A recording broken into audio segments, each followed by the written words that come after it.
तो दोस्तों नमस्कार। आज मैं आपको महादेवी वर्मा जी द्वारा लिखित एक कहानी सुनाने जा रही हूँ जिसका शीर्षक है बिंदा। भीत सी आंखों वाली उस दुर्बल छोटी और अपने आप ही सिमटी सी बालिका पर दृष्टि डालकर मैंने सामने बैठे सज्जन को उनका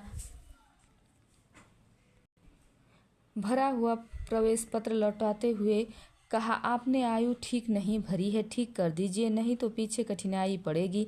नहीं, यह तो गत आषाढ़ में 14 की हो चुकी। सुनकर मैंने कुछ विस्मित भाव से अपनी उस भावी विद्यार्थिनी को अच्छी तरह देखा जो 9 वर्षीय बालिका की सरल चंचलता से शून्य थी और 14 वर्षीय किशोरी के लज उत्साह से अपरिचित। उसकी माता के संबंध में मेरी जिज्ञासा स्वगत न रहकर अस्पष्ट प्रश्न ही बन गई होगी, क्योंकि दूसरी ओर से कुछ कुंठित उत्तर मिला।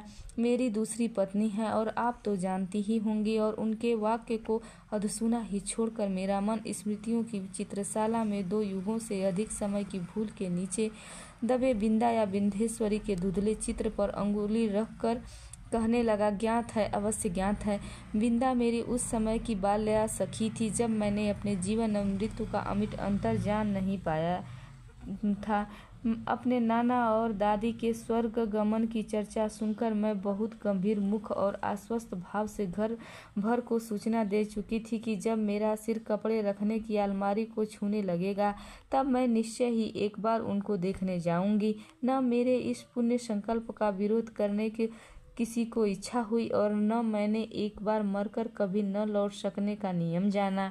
ऐसी दशा में छोटे छोटे असमर्थ बच्चों को छोड़कर मर जाने वाली माँ की कल्पना मेरी बुद्धि में कहाँ ठहरती।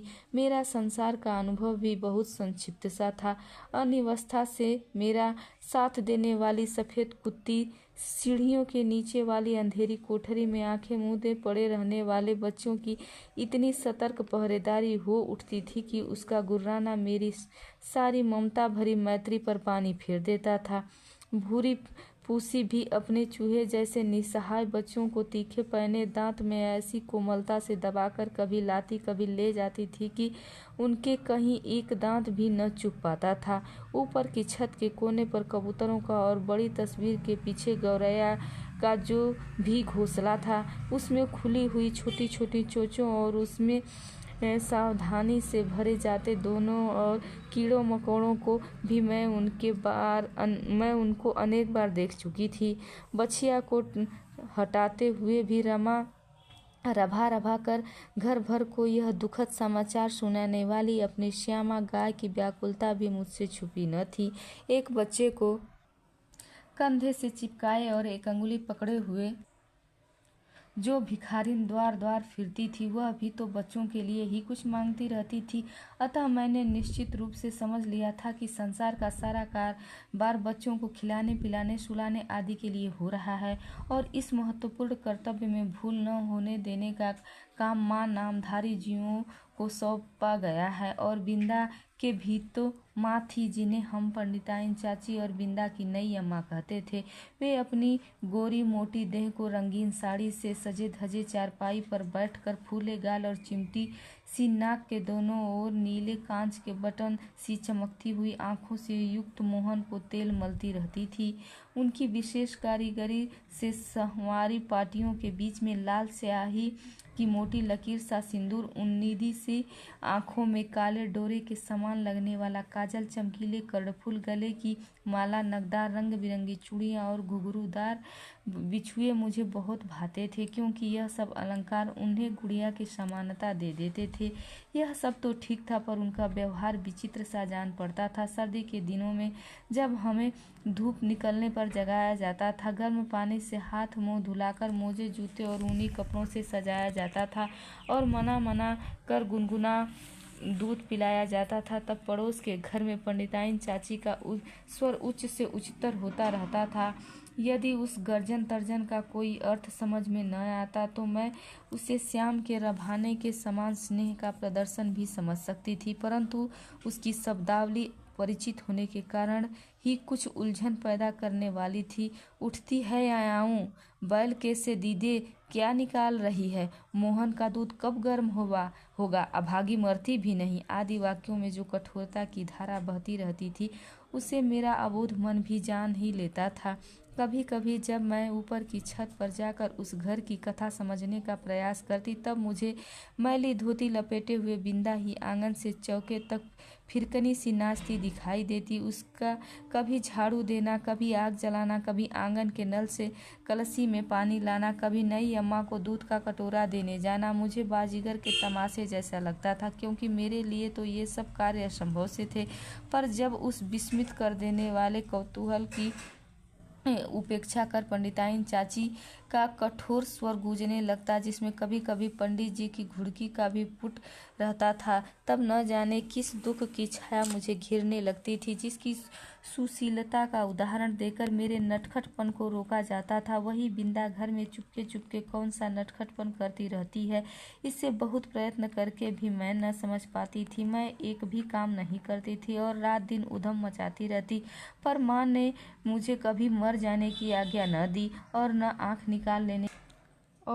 आंखें निकाल लेने का भय दिखाया। एक बार मैंने पूछा भी, क्या पंडिताइन चाची तुम्हारी तरह नहीं है? माँ ने मेरी बात का अर्थ कितना समझा यह तो पता नहीं। उनके संक्षिप्त से न बिंदा की समस्या का समाधान हो सका और न मेरी उलझन सुलझ पाई।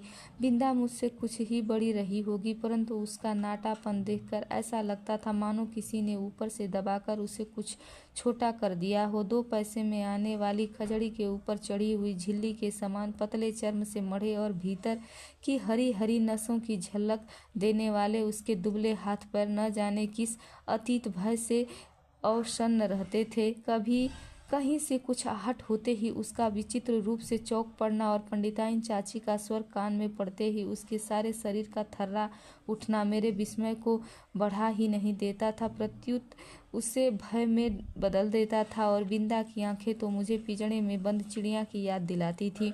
एक बार जब 2-3 करके तारे गिनते गिनते उसने एक चमकीले तारे की ओर अंगुली उठाकर कहा, वह रही मेरी अम्मा, तब तो मेरे आश्चर्य का ठिकाना न रहा। क्या सबकी एक अम्मा तारों में होती हैं और एक घर में? पूछने पर बिंदा ने अपने ज्ञान कोश में से कुछ कण मुझे दे दिए और तब मैंने समझा कि जिस अम्मा को ईश्वर बुला लेता है वह तारा बनकर ऊपर से बच्चों को देखती रहती हैं, और जो बहुत सज धज के घर में आती हैं वह बिंदा की नई अम्मा जैसी होती हैं। मेरी बुद्धि सहज ही पराजय स्वीकार करना नहीं जानती। इसी से मैंने सोचकर कहा, तुम नई अम्मा को पुरानी अम्मा क्यों नहीं कहती? फिर वे न नई रहेंगी और न डांटेंगी। बिंदा को मेरा उपाय कुछ जचा नहीं, क्योंकि वह तो अपनी पुरानी अम्मा को खुली पालकी में लेटकर जाते और नई को बंद पालकी में बैठकर आते देख चुकी थी। अतः किसी को भी पच्युत करना उसके लिए कठिन था। पर उसकी कथा से मेरा मन तो सचमुच व्याकुल हो उठा। अतः उसी रात को मैंने माँ से बहुत अनुनय पूर्वक कहा, तुम कभी तारा न बनना, चाहे भगवान कितना ही चमकीला तारा बनावे। माँ बेचारी मेरी विचित्र मुद्रा पर विस्मित होकर कुछ भी न बोल पाई थी कि मैंने अकुंठित भाव से अपना आशय प्रकट कर दिया, नहीं तो पंडिताइन चाची जैसी नई अम्मा पालकी में बैठकर आ जाएंगी और फिर से मेरा दूध बिस्कुट जलेबी सब बंद हो जाएगा और मुझे बिंदा बनना पड़ेगा। माँ का उत्तर तो मुझे स्मरण नहीं, पर इतना याद है कि उस रात उनकी धोती का छोर मेरी मुट्ठी में दबाकर ही मैं सो पाई थी। बिंदा के अपराध तो मेरे लिए अतीत से परे पंडिताइन चाची के न्यायालय से मिलने वाले दंड के सब रूपों में से मैं परिचित हो चुकी थी। गर्मी की दोपहर में मैंने बिंदा को आंगन की जलती धरती पर बार बार पैर उठाते और रखते हुए घंटों खड़े देखा था। चौके के खम्भे से दिन भर बधा पाया था और भूस से मुरझाए मुख के साथ पहरों नई अम्मा और खटोले में सोते मोहन पर पंखा झेलते देखा था। उसे अपराध का ही नहीं, अपराध के अभाव का भी दंड सहना पड़ता था। इसी से पंडित जी की थाली में पंडिताइन चाची का ही काला मोटा और घुघराला बाल निकलने पर भी दंड बिंदा को ही मिला।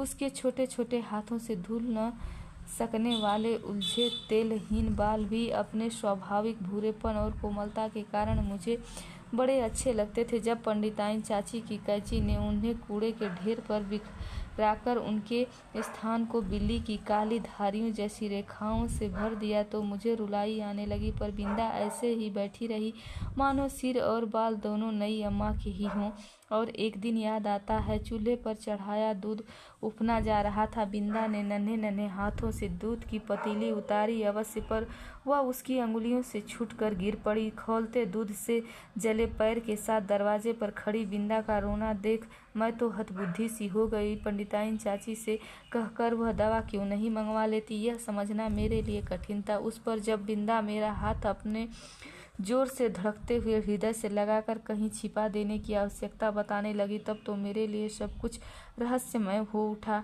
उसे मैं अपने घर में खींच लाई अवश्य, पर न ऊपर के खंड में माँ के पास ले जा सकी और न छिपाने का स्थान खोज सकी। इतने में दीवारें लांघ कर आने वाले पंडिताइन चाची जी के उग्र स्वर ने भय से हमारी दिशाएं रूध दी। इसी से हड़बड़ाहट में हम दोनों उस कोठरी में जा घुसे जिसमें गाय के लिए घास भरी जाती थी। मुझे तो घास की पत्तियां भी चुप रही थी, कोठरी का अंधकार भी कष्ट दे रहा था, पर बिंदा अपने जले पैरों को घास में छिपाए और दोनों ठंडे हाथों से मेरा हाथ दबाए ऐसे बैठी थी मानो घास का चुभता हुआ ढेर रेशमी बिछौना बन गया हो। मैं तो शायद सो गई थी, क्योंकि जब घास निकालने के लिए आया हुआ गोपी उस अभूतपूर्व दृश्य की घोषणा करने के लिए कोलाहल मचाने लगा, तब मैंने आंखें मलते हुए पूछा, क्या सवेरा हो गया? माँ ने बिंदा के पैरों पर तिल का तेल और चूने का पानी लगाकर जब अपने विशेष संदेशवाहक के साथ उसे घर भिजवा दिया, तब उसकी क्या दशा हुई यह बताना कठिन है, पर इतना तो मैं जानती हूँ कि पंडिताइन चाची के न्याय विधान में न क्षमता का स्थान था, न अपील का अधिकार। फिर कुछ दिनों तक मैंने बिंदा को घर आंगन में काम करते नहीं देखा। उसके घर जाने से माँ ने मुझे रोक दिया था, पर वे प्रायः कुछ अंगूर और सेब लेकर वहाँ हो आती थी। बहुत खुशामद करने पर रुकिया ने बताया कि उस घर में महारानी आई हैं, क्या वे मुझसे नहीं मिल सकती? पूछने पर वह मुँह में कपड़ा ठूंसकर हंसी रोकने लगी।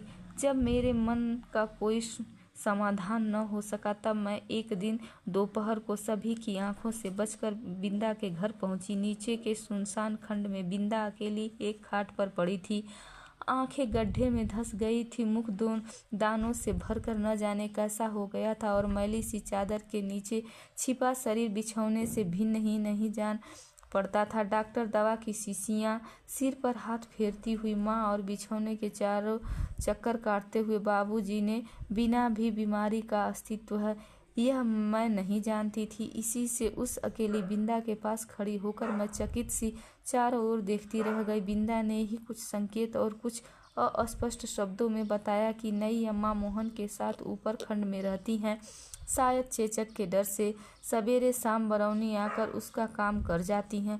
फिर तो बिंदा को देखना संभव न हो सका, क्योंकि मेरे इस आज्ञा उल्लंघन से माँ बहुत चिंतित हो उठी थी। एक दिन सवेरे ही रुकिया ने उनसे न जाने क्या कहा कि वे रामायण बंद कर बार बार आंखें पोंछती हुई बिंदा के घर चल दी। जाते जाते वे मुझे बाहर न निकलने का आदेश देना नहीं भूली थी। इसी से इधर उधर से झांक कर देखना आवश्यक हो गया।